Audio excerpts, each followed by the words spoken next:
Hello friends, welcome to விவி பிரியா சமையல். நம்ம முட்டைக்கோஸ் காரக்கறி எப்படி செய்யலான்னு பார்க்கலாம் வாங்க. இது முட்டைக்கோஸ் நான் ஒரு 1/2 கிலோ எடுத்திருக்கேன். ஒரு பெரிய வெங்காயம் சின்னதாக எடுத்திருக்கேன். ஒரு பச்சை மிளகாய். இப்போ வானலியில் எண்ணெய் ஒரு 2 டேபிள் ஸ்பூன் ஊற்றிருக்கேன். ஒரு 1/2 டேபிள் ஸ்பூன் சோம்பு போட்டு நம்ம தாளிச்சிக்கலாம். இதுக்கு சோம்பு தான் வேணும். சோம்பு போட்டு நம்ம தாளிச்சிக்கிட்டு வெங்காயம் ஒரு பச்சை மிளகாய் அதையும் போட்டு நல்லா வதக்கிக்கலாம். கொஞ்சம் கருவேப்பிலை போட்டுப்போம். எல்லாத்தையும் நல்லா வதக்கிக்கிட்டு முட்டைக்கோஸையும் சேர்த்துக்கலாம். இது முட்டைக்கோஸ்லேயே கொஞ்சம் தண்ணி இருக்கிறதால நல்லா அதிலே கொஞ்சம் வதக்கிக்கலாம். இது நல்லா ரசத்துக்கெலாம் நல்லா சூப்பராக இருக்கும். ரசம் சாம்பாருக்கெல்லாம் இந்த கோஸு காரக்கறி நல்லா வதக்கிப்போம். வதக்கிட்டு தேவையான உப்பு சேர்த்துக்கலாம். உப்பு மஞ்சத்தூள் ரெண்டுமே சேர்த்து நல்லா பிரட்டி விட்டுக்கலாம். இப்போ இதுக்கு மிளகாத்தூள் வேணும். மிளகாத்தூள் நம்ம காரத்துக்கு ஏற்ப நீங்கள் போட்டுக்கோங்க.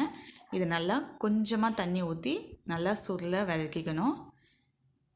நல்லா வதக்கி மூடி வச்சிடலாம். மூடி வச்சுருந்து நல்லா வதங்கி இதை பாருங்கள், இது மாதிரி நல்லா வதங்கி கொஞ்சமாக நிறையா இருந்தது, எவ்வளோ கொஞ்சமாக வந்துடுச்சு பாருங்கள்.